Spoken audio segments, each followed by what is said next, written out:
Tudo bem, pessoal? Sou André Lasdai, estamos aqui na live que nós vamos fazer hoje sobre hipnose clínica. Esse aqui é meu amigo e o grande professor. Boa noite, tudo bem? Vinícius Simões. Ele vai estar falando com a gente sobre o que é hipnose, como que a hipnose pode ser usada dentro da fisioterapia, dentro do trabalho clínico. Será que o que dizem sobre hipnose aí, o que as pessoas falam sobre hipnose, será que aquilo tudo é verdade ou não é verdade? O Vinícius é um especialista no assunto, ele vai trazer para a gente essas ideias e aquilo que realmente pode ser usado. Não deixe de assistir, fique com a gente até o final. A gente vai falar sobre a hipnose, como ela é usada na parte clínica, como você vai trabalhar paciente crônico com hipnose, como você trabalha paciente agudo com hipnose, como você pode ressignificar algumas crenças do teu paciente, como que você consegue, o teu paciente que tem uma dor, ou fobia, vamos dizer, por uma agulha, como você trabalha isso, como você pode fazer isso com a hipnose. Fica aí que a gente vai falar sobre tudo isso essa noite com você, tá bom? Vinícius, eu queria primeiro que você se apresentasse um pouquinho, falasse quem você é, de onde você, como é que foi a tua formação, explica pra gente. Boa noite, gente. Meu nome é Vinícius Simões, sou fisioterapeuta formado há 13 anos. Recentemente fizemos a pós em quiropraxia e já tem quase um ano de formado, né? Um ano de formado mesmo. E fui me especializando cada vez mais para o lado psicossomático, né? Fiz o curso de hipnose, comecei a trabalhar com hipnose com os meus pacientes, porque eu comecei a entender que muitas dores que eles estavam sentindo não vinham do corpo, né? E sim de uma situação psicossomática. Então comecei a trabalhar isso nesses pacientes para que eles pudessem ter uma melhora completa daquele quadro. E assim eu comecei a atingir uma melhora significativa nos tratamentos que eu faço. Ótimo. Uma coisa importante que eu queria falar sobre o Vinícius é que ele fez a pós-graduação em quiropraxia, terminou a pós-graduação em quiropraxia. Ele também fez a formação toda em cinesiologia aplicada, que é uma das práticas que se usa muito na quiropraxia e que também trabalha essa parte psicocomportamental ou psicossomática, como você quiser chamar. O Vinícius, ele fez a formação em PNL e dentro do PNL ele fez a hipnose também, e ele já trabalha há algum tempo com essa parte. Ele, o tempo inteiro, no trabalho do Vinícius, já de praxe do trabalho dele, é trabalhar com a hipnose junto com a fisioterapia. Ele manipula, faz o trabalho de quiropraxia e entra com o trabalho de hipnose. Ele faz a avaliação e as abordagens do AK, né, que é a cinesiologia aplicada, e trabalha com a hipnose. Então o Vinícius ele tem muita experiência nessa área, por isso nós trouxemos ele aqui. Eu queria fazer algumas perguntas ao Vinícius. Queria começar logo, Vinícius, a gente está com o nosso tempo meio curto, a gente quer ter uma live no máximo de 15 minutos, pessoal. Tá? Então, primeira coisa é o seguinte, o que é a hipnose? A hipnose, ao contrário do que muita gente pensa, não é um estado em que a pessoa vai dormir, o paciente vai dormir. A hipnose é um estado de concentração e relaxamento. Então, no momento que você hipnotiza a pessoa, você está simplesmente trazendo muito foco e muita concentração e um estado de relaxamento muito grande, o que abre o subconsciente para que a gente dê sugestões ao subconsciente e ela aceite aquilo como se viesse dela mesma, da mente dela. Certo. Pensando nisso, me diz uma coisa, fazendo um gancho no que tu falou. Eu consigo, com a hipnose, no meu paciente, mudar algo na cabeça dele, mas digo o seguinte, mudar algo significante, que ele faça algo errado, por exemplo, eu mudo a cabeça dele, ou entro na cabeça dele com a hipnose, que muita gente pensa assim, acha que hipnose a pessoa vai andar igual um zumbi e a partir daquele momento vai fazer o que mandar. Você consegue fazer isso? Não. A pessoa que vai ser hipnotizada, antes da gente hipnotizar a pessoa, a gente faz toda uma preparação. Né? Existem alguns passos antes da gente levar a pessoa à hipnose. Então a gente faz uma conversa inicial, né, que chama-se pré-talk, né, tem o rapport, que a gente tem aquela identificação, né, para o paciente poder confiar em você. né? Como é que ele vai confiar de você hipnotizar ele se ele nem sabe o que é hipnose? Certo. Né? Então a gente explica o que é hipnose. Muita gente pensa, mas hipnose eu vou revelar segredo, se você mandar, sei lá, fazer alguma coisa que eu não queira, não é assim que funciona. Você não vai fazer nada contra a sua ética e moral, né? E você não vai revelar nada que você queira, que você não queira. Né? Então, é um mito, assim, que a hipnose vai levar a pessoa a ficar como um zumbi, que ela não vai voltar. Muita gente me pergunta, se você me hipnotizar, me colocar em transe e morrer. Primeiro, muito azar, né? Segundo, vai perceber que eu parei de falar e vai abrir os olhos. É normal, vai ver que eu estou estirado, morto no chão. Né? Mas é isso, é uma ideia assim, da hipnose que as pessoas têm errada. Né? Que a gente tem que sempre tirar todas as dúvidas do paciente antes de levar ele a hipnose. Bom, na verdade é o seguinte, hipnose é uma, entre aspas, é uma abertura que você faz no subconsciente do teu paciente, isso. E aí essa abertura me dá uma possibilidade de mexer em algumas coisas, desde que essas coisas não firam a ética e a moral daquela própria pessoa, e não vão contra aquilo que ela deseja. É isso aí. Ótimo. Pensando nisso, me diz uma coisa. Eu estou perguntando, eu também tenho curiosidade sobre hipnose, tá? Eu vejo essas pessoas fazendo hipnose na rua, né? Que o pessoal chama de hipnose de rua, hipnose, sei lá, chama de entretenimento, que seja. Qual é a diferença entre a hipnose e entretenimento e a hipnose chamada hipnose clínica? É essa que você trabalha. Isso. Qual é a diferença principal entre elas? Existe uma diferença ou não? Existe uma diferença na abordagem. Certo. Né? A abordagem clínica, obviamente, você vai estar trabalhando alguma questão, né, algum trauma, alguma fobia, né, alguma questão que o paciente tem a ser trabalhada. Na hipnose de entretenimento, que a gente acaba fazendo para divertir as pessoas, né, quando está longe da clínica, né, você vai só divertir, né, vai fazer algumas brincadeiras, mas sempre mostrando o poder do subconsciente, que é a cabeça, o subconsciente que controla todas as nossas crenças, todas as nossas, tudo que a gente cria em cima das nossas crenças, né, ficam construídas ali. Certo. E a gente consegue destruir tudo e criar novas, ressignificar aquelas questões. Né? Uma questão que eu tenho, por exemplo, será que eu sou fácil de ser hipnotizado ou será que eu posso ser hipnotizado? Não quero que tu faça isso, né? Ainda mais aqui na frente de todo mundo, mas eu queria saber, a hipnose, qualquer pessoa é suscetível a ser hipnotizado ou não? Qualquer pessoa. Se você chegar agora aqui e tentar hipnotizar alguém que está do outro lado, você consegue? Consigo. Legal. Mas fala aí, como é que funciona isso? O importante assim, né? Cerca de 20% das pessoas que estão em qualquer ambiente são extremamente suscetíveis à hipnose. Por isso a gente vai fazendo os ensaios de suscetibilidade. Porque tem pessoas que são mais suscetíveis e tem pessoas que são menos suscetíveis. Né? Existem 3 fatores aí que fazem com que a pessoa seja mais ou menos suscetível. O primeiro é genético.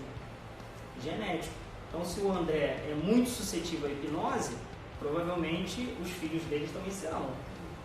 Tá? O segundo é psicossocial. Então, por exemplo, você pega pessoas de religiões africanas, né? Umbanda, Candomblé, normalmente são pessoas que entram em transe mais fácil. Né? E tem o treino. Treinando também a auto-hipnose, você vai chegar a um fator de suscetibilidade maior. Vai ficar mais fácil de ser hipnotizado. Mas todo mundo é. Agora, se a pessoa quiser te enfrentar ali, te desafiar, você não vai conseguir hipnotizar ela, a não ser que você pegue ela de surpresa. Entendi. Me diz uma coisa, por exemplo, um quadro de dor. Vamos pensar já uma coisa mais objetiva com relação ao nosso trabalho. Sim. Num quadro de dor, uma vez eu li, há um tempo atrás, eu não me lembro exatamente quanto tempo faz isso, que a dor já é algo suscetível à hipnose. A pessoa que tem dor, ela já fica suscetível a um trabalho de hipnose. Eu queria que você pudesse me explicar um pouco sobre isso. Na realidade é a emoção, né? A dor está ligada a uma emoção. Certo. E aí quando você traz aflora aquela emoção, a pessoa fica mais suscetível à hipnose. Tem muitos hipnoterapeutas que fazem isso. Eles afloram quando eles não estão conseguindo baixar o fator crítico da pessoa, do paciente, eles afloram a emoção, porque aí ela fica mais suscetível à hipnose. Então a dor, né, ela leva uma emoção, uma sensação, né? E aí quando ela está com muita dor, ela se torna mais suscetível à hipnose. Certo. Uma outra questão, Vinícius. Eu vi um hipnólogo falando o seguinte: todos nós fazemos uma auto-hipnose. Sim. Então, por exemplo, se você sai de carro, ou dentro do ônibus, ou no metrô, seja o que for, e de repente você chega num ponto que você tem que descer, e você nem lembra o que aconteceu, aquilo é uma auto-hipnose. Todo mundo, durante o dia, diversas vezes você está hipnotizado. Às vezes você está com a chave do carro na mão e está procurando a chave. Sim. Né? Porque você pegou no automático, que todo mundo fala, e nem se deu conta. Você está hipnotizado. Você não pensa quando você vai dirigir sua moto, você não pensa, eu tenho que acelerar, passar marcha, você simplesmente vai lá e faz. Por quê? Porque está no subconsciente. Né? Você só acessa aquilo de maneira automática e vai e faz. Pessoal, a LMVS Físio mandou uma pergunta aqui para vocês. E aí eu vou falar para o Vinícius. Um paciente com dor referente à emoção, como consegue trabalhar na hipnose? Eu queria que ela segurasse 1 minuto. 1 minuto só, porque a gente vai falar exatamente sobre isso. Daqui a 1 minutinho. Tá? Segura 1 minuto que o Vinícius vai te responder. Eu queria fazer uma pergunta para ele exatamente relacionada a isso. Quadros de dor. Dor crônica e dor aguda. Existe diferença no trabalho da hipnose? É uma pergunta. Segundo, você consegue trabalhar a dor crônica ressignificando aquela dor, e você trabalha também a dor aguda, diminuindo aquele quadro de dor para que eu possa trabalhar com aquela pessoa? Então, na dor aguda, é muito comum a gente usar a prática da PNL. Certo. Né? Então a gente vai trocando formas geométricas, frutas, porque o que acontece? É tudo sinestésico. O subconsciente ele é muito sinestésico. Então se a pessoa consegue dar uma imagem para aquela dor, se ela consegue dar uma cor, um tamanho, você vai trocando, vai diminuindo, vai ressignificando, até que vire algo que ela simplesmente não sente. Hoje mesmo eu tive com um colega nosso e fiz essa prática com a dor de cabeça que ele estava sentindo. E aí ele me perguntou se era bruxaria. Posso falar o nome? Tu sabe que é tua. Manda um abraço aí pra ele, manda um abraço. Abraço, Hélio! Então, mas já na dor crônica, muitas vezes ela está ligada a uma questão traumática, uma questão que aí você tem que trabalhar dentro da hipnose. Eu uso muito a regressão. Agora mesmo eu estava com uma paciente de fibromialgia, que eu tive que ressignificar mais de 20 memórias aí para trabalhar a questão da fibromialgia dela. Saiu ótima, né? Deu até para ver no semblante. Né? Só um parênteses, essa paciente que ele está atendendo, ela foi minha paciente. E chegou um momento que eu falei, o seguinte, o teu problema não é corporal, o teu problema é psicocomportamental, né? Ou psicossomático. Então, eu vou te indicar uma pessoa que vai trabalhar a hipnose com você. E ela topou. E ela tem trabalhado com o Vinícius já há algumas semanas. Ela está totalmente diferente. A dor dela praticamente não existe mais. Conversei com ela aqui antes de a gente fazer essa live, eu estou aqui na clínica, e nós conversamos um pouco sobre isso. Realmente é algo fantástico, uma ferramenta assim, fantástica para o fisioterapeuta. Então, pensando nessa ideia de ressignificar, eu vou, por exemplo, tratar o meu paciente. Ele tem uma fobia. Que fobia é um problema, quem sabe, que é psicossomático. E vou fazer um dry needling, agulhamento a seco, ou uma acupuntura. Pelo amor de Deus, não quero ver agulha. Mas eu sei que aquela é a melhor conduta para aquela pessoa. Certo. Na hipnose eu consigo mudar isso? Você consegue não só ressignificar a fobia dele de agulha, como você consegue tirar a dor para colocar a agulha no ponto que você tem que colocar. Você vai lá, tira a dor, a partir de agora você não sente mais dor aqui no seu ombro, por exemplo, no seu trapézio, vou lá, agulho, e ele não vai sentir absolutamente nada. Fantástico. Estive hoje com uma amiga minha, ela é dentista, e eu comentei com ela sobre isso, né? E ela falou que o pai dela trabalhava uma época, algumas vezes ele fazia isso. E eu sei que existem dentistas que trabalham com pacientes que não podem ser anestesiados e eles usam a hipnose exatamente para trabalhar e conseguirem obturar, fazer canal, colocar bloco sem anestesia nenhuma, nada, só com hipnose. E não só dentistas, médicos também cirurgias, fazem cirurgias complexas apenas com o paciente hipnotizado. Legal. Vinícius, com relação ainda à dor e o trabalho do fisioterapeuta, certo? Como que você consegue juntar as duas coisas naquela sessão? Porque é um pouco complicado, né? Às vezes eu estou ali, como que eu vou acessar aquela pessoa e vou falar para ela, vou fazer uma hipnose em você? Então eu estou lá, vou manipular a cervical, um exemplo, né? Então, vou manipular a cervical, manipulei, tá com dor? Pô, eu estou com um pouco de dor, você percebe que aquela dor, na realidade, não é uma dor no físico, mas é uma dor psicossomática. Você fala para ela, vou fazer uma hipnose, ou você fala para ela, olha, vou fazer um trabalho com você. Como é que você faz isso? Como é que você faz essa abordagem? Depende de em que sessão a gente está, porque eu vou tentando, quando eu percebo que tem alguma coisa psicossomática, que a dor é psicossomática, eu vou tentando puxar de onde está vindo aquela questão. E aí, se ela for soltando, ao longo das sessões eu sugiro a hipnose. Caso não dê para fazer isso, aí eu vou sugerindo um relaxamento. Então, vamos fazer um relaxamento. E aí eu vou fazendo um relaxamento, até que a pessoa entre em transe e aí a gente consegue acessar e fazer o trabalho que a gente precisa. Ótimo. Agora eu vou falar do curso de hipnose que o Vinícius vai trazer aqui para o Instituto Fisioshow. Queria que você dissesse, como é essa abordagem. Eu sei que a hipnose é aberta para todos os profissionais da área de saúde, né? Então você pode fazer, qualquer indivíduo pode fazer, desde que seja da área de saúde. Mas a gente tem uma abordagem muito para fisioterapeuta. Não que um outro profissional não possa fazer o curso, mas a gente tem uma abordagem muito para fisioterapeuta, até porque o nosso trabalho é totalmente voltado para a fisioterapia, que é aquilo que a gente ama fazer, e não adianta que a gente sempre vai ter uma abordagem para a fisioterapia, né? Por mais que eu queira, eu vou falar em fisioterapia. Não tem como fugir. Então, queria saber de você o seguinte, o curso, ele tem a que você chamou de hipnose clínica, né, para fisioterapeutas até, ele tem essa abordagem.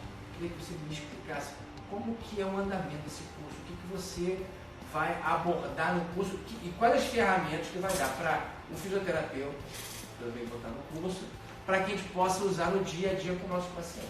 Então, nós vamos abordar algumas técnicas de PNL, porque o que acontece? Nem todas as questões precisam de regressão, né? Então a gente usa PNL, por exemplo, para uma fobia, né? Ressignificar esse tipo de questões, a gente vai ressignificando através da PNL. Então a gente vai usar submodalidades, vamos aprender efeito switch, ponte ao futuro, uma série de técnicas que englobam, que vão levar o seu paciente a melhorar todas as questões psicossomáticas que ele está apresentando. Certo. E aí você vai trabalhar o corpo ali, aí é com o fisioterapeuta, né? Trabalhar o corpo é com a gente mesmo. Né? Diz uma coisa, o teu curso você planejou ele para que ele fosse feito no final de semana. Isso. É suficiente para o fisioterapeuta aprender essas técnicas? É suficiente para aprender as técnicas. Para aplicar, vai demandar estudo. Por quê? Não adianta você só saber as técnicas. Vai chegar na hora, você vai se deparar com situações que você não sabe como reagir. E você tem que pensar rápido, Você não pode simplesmente parar de falar enquanto ele está em trânsito, senão ele perde o trânsito, ele vai abrir os olhos. Você parou de falar, ficou um minuto sem falar, ele vai abrir os olhos. O que está acontecendo? Então você tem que... A prática e o estudo vai levar à perfeição do tratamento.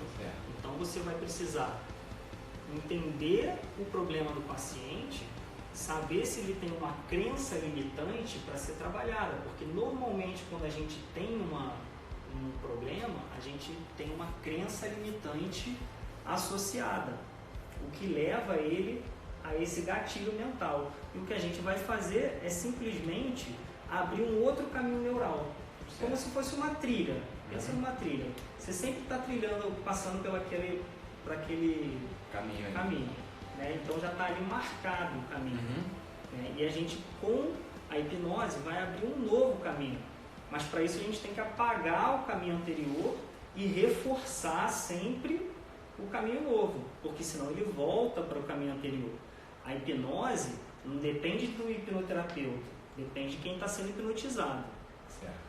Porque se a pessoa não trabalhar aquilo, depois ela vai voltar para aquele caminho. Para a mesma questão que ela tinha anteriormente. Exatamente. Então, no caso da hipnose, ela vai servir tanto como um trabalho que vai me auxiliar a tirar dor, a ressignificar alguma coisa crônica que ela tenha, mas paralelo a isso, eu vou ter que também fazer o meu trabalho. Claro. Como fisioterapeuta, eu tenho que fazer a minha prática normal. Claro. E ela talvez tenha que buscar outras formas de tratamento. Sim. Dependendo do que estiver acontecendo, como estiver normalmente o que a gente vai fazer? A gente vai passar alguns exercícios. Legal. Entendeu? Para ela fazer diariamente. A gente vai instalar âncoras. Então, por exemplo, ela é uma pessoa muito ansiosa. Então a gente mostra para ela qual é o zero ansiedade com a mão. Certo. Então zero ansiedade é aqui. Então agora você está com zero ansiedade.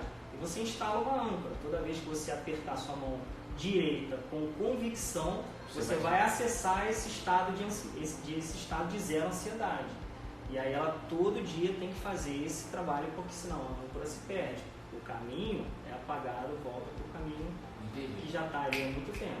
Então, normalmente, quando você faz uma consulta, uma sessão de hipnose, vamos dizer, nem de hipnose, nossa sessão normal de fisioterapia, quando eu vou fazer hipnose, eu vou marcar uma segunda, uma terceira, uma quarta consulta, exatamente para poder marcar melhor esses caminhos para ela poder Isso, e ela vai ter que reforçar diariamente, fazendo os exercícios que você vai passar. Então, por exemplo, se ela tem dificuldade de demonstrar afeto, de alguma forma aquilo está causando alguma dor no corpo, né? Você vai trabalhar isso, quebrar esse muro, né? Porque ela tem uma blindagem ali.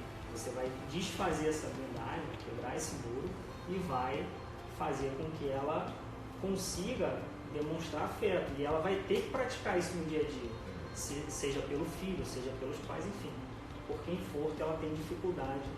Então ela tem que fazer um exercício de estar ali o tempo todo praticando, demonstrar, tem que tentar. Você quebrou o muro, quebrou a barreira. Então ela tem que fazer, porque não adianta a pessoa chegar numa consulta de hipnose, por exemplo, e falar para você, de 0 a 10, quanto você quer mudar? De 0 a 10, quanto você quer mudar a sua questão? Quero mudar 6. Vai para casa e esquece. Ela tem que, se ela falar 11, beleza, 10, beleza. Ela está engajada ali a mudar. Mas se ela não tiver, não adianta, porque a maior mudança vai partir dela. A gente só vai conduzir. Bom, pessoal, eu acho que todas as explicações que nós precisávamos sobre hipnose foram dadas. Não sei se tem mais alguma pergunta. Nós perguntar aqui tem Ludmila, Carol, Joana, pergunta para elas se elas têm alguma pergunta. Tem alguma pergunta? Vocês querem saber algo mais sobre hipnose? Que a gente está aqui exatamente para explicar, né? O Vinícius está aqui para isso. Vamos ver se o pessoal vai mandar. Vamos lá. Se não, eu vou agradecer ao Vinícius pela estar aqui, até porque nós marcamos terça-feira, tivemos aquele problema lá da chuva, acabou que ele não conseguiu chegar. Quero te agradecer pela sua vinda aqui, e espero que as pessoas possam realmente entender que a hipnose é uma ferramenta boa para a fisioterapia e que elas possam usar isso. Então, que vocês possam realmente absorver a ideia de que a dor, ela não está só no corpo. A dor, ela pode ser psicossomática. A dor pode estar na cabeça da pessoa. E há uma necessidade de você mudar isso. Inclusive, até um parêntese antes de a gente fechar. Hoje eu li um artigo, até publiquei no meu Instagram, né? @AndréNagidário. E no Instagram, esse artigo, ele fala o seguinte: no final, eles acreditam que as pessoas que têm dor crônica ou dor aguda, depois de um determinado tempo de tratamento, e elas melhoram, em alguns casos, na verdade, elas estão ressignificando aquela dor. Eles já estão começando a pensar que a dor, na realidade, talvez esteja lá. Mas a mente daquela pessoa já está mudando, achando que aquele estado mínimo de dor já não é nada. Já é uma coisa normal e aquilo não é dor. Então aquilo passa a não ser mais dor. Olha que coisa interessante. Então é um artigo novo de 2020, agora, acabou de sair fresquinho. Depois dá uma olhada lá no meu Instagram. Não sei se a Fisiostudio deve fazer um repost para o Instagram também, tá? Então, pessoal... Teve uma pergunta, a Carol mandou seguinte pergunta, Carol Físio, 2016. O paciente fica sempre ciente da hipnose e ele precisa aceitar a se submeter à técnica ou não? Então, o ideal é que ele aceite, né? Mas em alguns casos, quando eu vejo que pode ter alguma resistência, eu vou fazendo um relaxamento com ele, e aí vou fazendo umas sugestões, né, e introduzindo isso no subconsciente dele. Mas o ideal é que ele aceite e ele queira mudar, porque se ele não quiser, não adianta, ele vai voltar para o caminho antigo. Então, na verdade, é o seguinte: eu consigo, mesmo ele não querendo, entre aspas, eu consigo criar um estado de relaxamento e entrar com uma indução nele, um sugestionamento hipnótico, para que ele possa relaxar mais ainda, aí eu consigo acessá-lo. Porque o estado de hipnose, a pessoa está consciente. Ela está consciente, ela não vai achar que está hipnotizada, porque ela está te escutando o tempo todo. Então ela acha que está consciente. Entendi. Só que o subconsciente dela está aberto. Uma outra pergunta que veio da Ludmila: o paciente precisa estar sempre fazendo a terapia com a hipnose se na primeira vez ele não teve tanto sucesso em acessar? Não. Normalmente, de 6 a 10 sessões, você resolve os traumas, as fobias, tudo que precisa se resolver, você consegue de 6 a 10 sessões ali ressignificar aquelas questões que são necessárias. Então, na verdade, em 10 sessões você consegue resolver todos os problemas, entre aspas, psicossomáticos daquela pessoa, relacionados, vamos dizer, àquela dor que eu estou tratando. Uma dor no ombro relacionada a algum problema qualquer, psicossomático. Em 10 sessões, no máximo, eu consigo resolver isso. Mas pode ser resolvido em 2, 3 sessões. Não necessariamente sejam em 10 sessões. Pode ser. Então, a hipnose tem essa vantagem. Uma sessão de regressão muitas vezes dura 6 horas, dependendo da quantidade de problema, né? De submodalidades que a gente tem que ir resolvendo, né? Causas subsequentes, né? A primária, a duração pode chegar a 6 horas. Aí o paciente vai pagar R$1.500, R$1.800 numa sessão. No caso no caso da regressão, já deve ser uma sessão à parte, vai fazer um trabalho à parte. A gente vai, no curso a gente vai falar de regressão também, porque eu acho que é uma ferramenta poderosíssima, assim, para ser trabalhada. Tu não pode perder esse curso. O cara vai falar sobre hipnose, ainda vai falar uma coisa além, um plus que é a regressão. Tu não pode perder esse curso, de forma nenhuma. Mais alguma pergunta? Não, o pessoal está agradecendo aqui, que já... A Ludmila e a Carol agradecendo aqui. Agradeço vocês também, tá? Mais uma vez, muito obrigado pela força, pela estar aqui com a gente. A gente vai se encontrar no curso. Pessoal, grande abraço. Nos vemos na próxima live aí. Um abração. Um abraço, pessoal. Até mais.